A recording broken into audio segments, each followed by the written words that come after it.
Hello friends, welcome to Jeevanya's kitchen. Friends, இன்றைக்கி நம்ம ரவை வாழைப்பழத்தை வச்சு ரொம்ப டேஸ்டியான நல்லா சாஃப்டான ஒரு ஸ்வீட் ரெசிபி செய்ய போகிறோம். வேண்டாம் பிடிக்கலன்னு யாருமே சொல்ல மாட்டாங்க. அவ்வளோ சாஃப்டாக டேஸ்டியாக இருக்கும். செய்கிறதும் ரொம்ப ஈஸி தான். இது எப்படி செய்கிறதுங்கிறத பார்க்குறதுக்கு முன்னாடி நம்ம சேனல் ஜீவன்யாஸ் கிச்சனை மறக்காமல் சப்ஸ்கிரைப் பண்ணி பக்கத்தில் இருக்க பெல் சிம்பிளையும் கிளிக் பண்ணிக்கோங்க.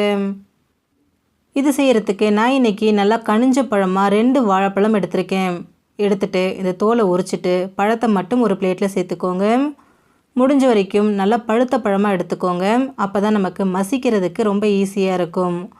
நான் எடுத்துருக்கிற பழம் பார்த்திங்கன்னா தேன் வாழை. நீங்கள் உங்களுக்கு என்ன பழம் கிடைக்குதோ அந்த பழத்தை நீங்கள் சேர்த்துக்கலாம். இதில் தான் செய்யணும் அப்படிங்கிறதெல்லாம் கிடையாது. இப்போ ஒரு ஃபோக் வச்சுட்டு இந்த பழத்தை எந்த அளவுக்கு நல்லா மசிக்க முடியுமோ அந்தளவுக்கு மசிச்சுக்கோங்க. உங்கள்கிட்ட ஃபோக் இல்லை அப்படின்னாக்கா கையாலேயே நல்லா பிசைஞ்சு விட்டுக்கோங்க. நான் இதை ஃபோக் வச்சு நல்லா மசிச்சு எடுத்துக்கிறேன். பாருங்கள், கொஞ்சம் கூட கட்டிகள் இல்லாமல் எந்த அளவுக்கு நல்லா ஸ்மூத்தாக மசிக்க முடியுமோ அந்தளவுக்கு ஸ்மூத்தாக மசிச்சு எடுத்தாச்சு. இது அப்படியே இருக்கட்டும். இப்போது ஸ்டவ்வில் ஒரு பேன் வச்சுட்டு அதில் 1 டீஸ்பூன் நெய் சேர்த்துக்கோங்க. கூடவே 1/2 டீஸ்பூன் மஞ்சள் தூள் சேர்த்துக்கோங்க. சேர்த்துட்டு இதை நல்லா கலந்து விடுங்க.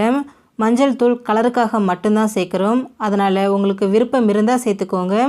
மஞ்சள் பொடி வேண்டான்னு நினச்சிங்கன்னா நீங்கள் தாராளமாக ஸ்கிப் பண்ணிக்கலாம். இப்போ இதில் நம்ம ஏற்கனவே மசிச்சு வச்சுருக்கிறோம் இல்லைங்களா வாழைப்பழம், அதை சேர்த்துக்கலாம். சேர்த்துட்டு ஸ்டவ்வை மீடியம் ஃப்ளேமுக்கும் லோ ஃப்ளேமுக்கும் மாற்றி வச்சுட்டு இதை நல்லா இந்த மாதிரி கலந்துக்கிட்டே இருங்க. அந்த பழத்தில் இருக்கக்கூடிய பச்சை வாசனை முழுமையாக போயிட்டு அது நல்லா வெந்து நம்ம சேர்த்துருக்கக்கூடிய நெய் திரும்ப பிரியணும். அதுக்கு ஒரு 5 நிமிஷம் போல் ஆகும். அதனால் இதை கைவிடாமல் நல்லா கலந்துக்கிட்டே இருங்க. அவ்வளோதான். பாருங்கள், நம்ம சேர்த்த பழத்தில் இருக்கக்கூடிய பச்சை வாசனை எல்லாம் போயிட்டு நம்ம சேர்த்த நெய் எல்லாம் திரும்ப பிரிய ஆரம்பிச்சிருச்சு. இந்த அளவுக்கு வெந்தால் போதும். இப்போ இதில் 1/2 கப் அளவுக்கு ரவை சேர்த்துக்கோங்க. நான் இன்றைக்கி வறுக்காத ரவை தான் சேர்த்துருக்குறேன். நீங்கள் வறுத்த ரவை வறுக்காத ரவை எது இருந்தாலும் சேர்த்துக்கலாம். சேர்த்துட்டு திரும்பவும் ஸ்டவ்வை மீடியம் ஃப்ளேமுக்கும் லோ ஃப்ளேமுக்கும் மாற்றி வச்சு ஒரு 5 நிமிஷத்துக்கு இதை நல்லா கலந்து கொடுங்க. ரவையோட பச்சை வாசனை போயிட்டு நல்லா வெந்து அந்த வாழைப்பழத்தோடு நல்லா ஒன்று சேர்ந்து வரணும். அதனால் இதை கைவிடாமல் கலந்துக்கிட்டே இருங்க. பாருங்கள், நம்ம சேர்த்த ரவை வாழைப்பழம் எல்லாமே நல்லா ஒன்று சேர்ந்து வந்திருக்கு. நல்லா வெந்தும் வந்திருக்கு. இப்போ இதில் 1/2 கப் அளவுக்கு துருவின தேங்காய் சேர்த்துக்கோங்க. சேர்த்துட்டு அந்த தேங்காயில் இருக்கக்கூடிய ஈரப்பதம் முழுமையாக போயிட்டு தேங்காய் நல்லா ட்ரை ஆகணும். அந்தளவுக்கு இதை மிக்ஸ் பண்ணிக்கோங்க. இது ஒரு 2லேருந்து 3 நிமிஷம் வரை நமக்கு டைம் எடுக்கும். பாருங்கள், தேங்காய் நல்லா வறுபட்டு வந்திருக்கு. அந்த ஈரத்தன்மை முழுமையாக போயிட்டு நல்லா உதிராக வந்திருக்கு பாருங்கள். இப்போ இதில் வாசனைக்காக 1/4 டீஸ்பூன் ஏலக்காய் பவுடர், 1 கப் அளவுக்கு நல்லா காய்ச்சி ஆற வச்ச திக்கான பால் சேர்த்துக்கோங்க. சேர்த்துட்டு திரும்பவும் ஸ்டவ் லோ ஃப்ளேமில் வச்சுட்டு இதை நல்லா கலந்து கொடுங்க. ஆரம்பத்தில் கொஞ்சம் கட்டிகள் இருக்க மாதிரி இருக்கும். அந்த ரவை வேக நல்லா ஒன்று சேர்ந்து நல்லா சாஃப்டாகி ஸ்மூத்தான டெக்ஸ்சருக்கு வந்துடும். இதை கைவிடாமல் இந்த மாதிரி கலந்துக்கிட்டே இருங்க. நல்லா வேகட்டும். பாருங்கள், ரவை வேக அந்த கட்டிகள் எல்லாமே முழுமையாக போயிடுச்சு. நல்லா ஒன்று சேர்ந்து வந்திருக்கு பாருங்கள். இது பேனில் ஒட்டாமல் வரணும். அது வரைக்கும் இதை குக் பண்ணுங்கள். பாருங்கள், நல்லா வெந்துருச்சு. எல்லாமே நல்லா ஒன்று சேர்ந்து ஒரு அல்வா கன்சிஸ்டன்சிக்கு வந்திருக்கு பாருங்கள். கொஞ்சம் கூட பேனில் ஒட்டாமல் நல்லா திக்காக வந்திருக்கு. இப்போ இதில் 1/2 கப் அளவுக்கு சர்க்கரை சேர்த்துக்கோங்க. நான் சேர்த்துருக்கக்கூடிய சர்க்கரையோட அளவுக்கு நல்லா ஸ்வீட்டாகவே இருக்குது. நீங்கள் எடுக்கக்கூடிய பழத்தோட இனிப்பை பொறுத்து உங்களோட இனிப்பு டேஸ்ட்டை பொறுத்து சர்க்கரையை கூட குறைய சேர்த்துக்கோங்க. மொத்தமாக சேர்த்துறாதீங்க. சேர்த்துட்டு நம்ம மிக்ஸ் பண்ண அந்த சர்க்கரை நல்லா இலகி வரும். இது இலகிட்டு திரும்பவும் நல்லா ஒன்று சேர்ந்து வர அளவுக்கு குக் பண்ணிக்கோங்க. பாருங்கள், நல்லா இலகி வந்துருச்சு.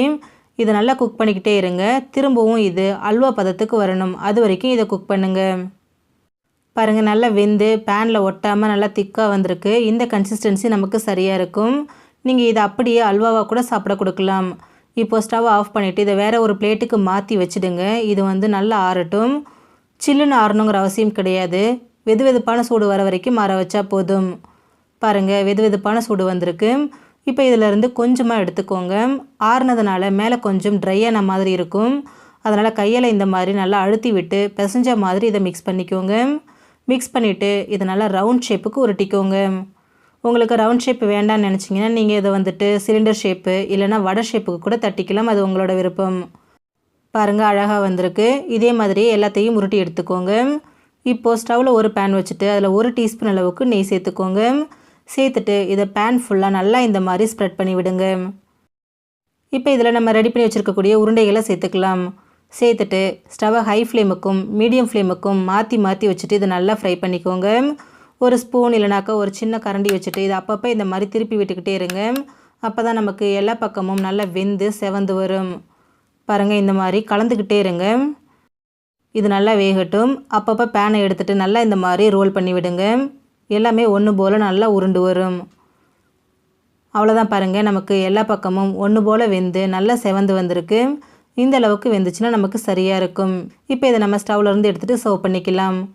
அவ்வளோதான் ஃப்ரெண்ட்ஸ், நமக்கு ரொம்ப ரொம்ப சிம்பிளான முறையில் ரொம்பவே டேஸ்டியான ஒரு ஸ்வீட் ரெசிபி ரெடி ஆகிடுச்சு. நல்லா சாஃப்டாக இருக்குங்க, வாயில் வச்சோடனே கரைஞ்சி போகிற மாதிரி. ஃப்ரெண்ட்ஸ், நீங்களும் இந்த ரெசிபியை ட்ரை பண்ணி பாருங்கள். இந்த வீடியோ பிடிச்சிருந்தா லைக் பண்ணுங்கள், ஷேர் பண்ணுங்கள், கமெண்ட் பண்ணுங்கள். ஜீவன்யாஸ் கிச்சனை சப்ஸ்கிரைப் பண்ணி பக்கத்தில் இருக்க பெல் சிம்பிளையும் கிளிக் பண்ணிக்கோங்க. அப்போ தான் நான் போடுற வீடியோஸோட நோட்டிஃபிகேஷன்ஸ் உடனுக்குடனே உங்களுக்கு வரும். தேங்க்யூ.